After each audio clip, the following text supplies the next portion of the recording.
আসসালামু আলাইকুম বন্ধুরা, কেমন আছো? আশা করি ভালো। আর আমি ভালোও নেই, খারাপও নেই। জানি না এরপরে তোমাদের সাথে ভিডিও শেয়ার করতে পারবো কি না। তো সেই যাই হোক, তো চলো আমার রেসিপিটা দেখে নাও।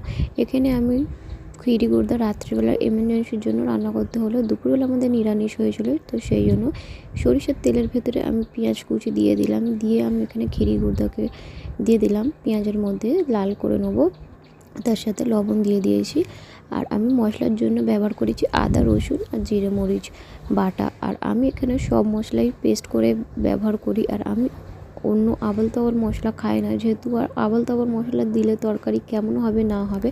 তো আমি যেরকম মশলা জানি, যেই মশলা দিয়ে রান্না করি, সেই সিম্পলি মশলা তোমাদের সাথে শেয়ার করি। তো খিরি গুড়দা এখানটায় আমি তেলে দিয়ে কষিয়ে নিলাম। খিরি গুড়দা খুবই গন্ধ হয়, সেই জন্যই ভালো করে আমি কষিয়ে নেওয়ার পরে এবার আমি মশলাকে অ্যাড করে দিলাম।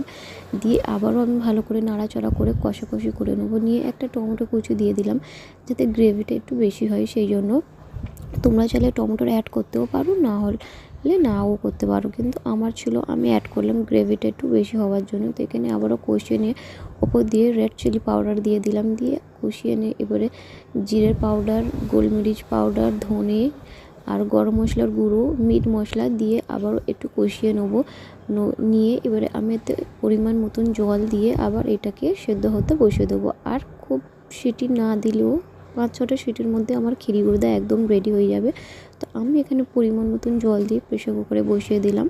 আর এখানে প্রেসার কুকারে বসাতে বসাতে এখানে আবার কাজও করে নিলাম, যেহেতু আর আমরা কাজও করি মেশিনের, আমাদের আলাদা একটা সফটওয়্যারের বিজনেস রয়েছে, সেটাও আমরা করি। সব রকম করেই মানুষকে খেতে হবে, একরকম করলে তো হবে না। তো এখানে আমাদের মাল হয়, দেখাচ্ছে তোমাদের কিরম মাল। এই রকম মাল আমাদের তৈরি হয়, দেখো পুরো মাল ফিনিশিং করে আমাদের মার্কেটে দেওয়া হয়।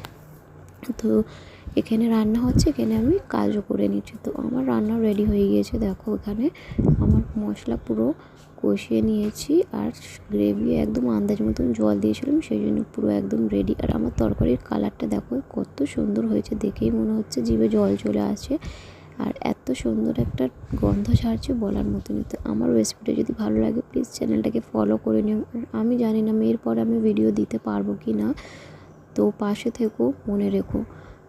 তো আমি একটা বোলের মধ্যে ট্রান্সফার করে নিলাম তরকারিকে। তো আমরা এবারে খেতে বসে পড়লাম। তো যদি ভালো লাগে প্লিজ চ্যানেলটাকে ফলো করো, আর ইউটিউব থেকে দেখলে প্লিজ চ্যানেলটাকে সাবস্ক্রাইব করে দেবো। জানি না আর ভিডিও দেবো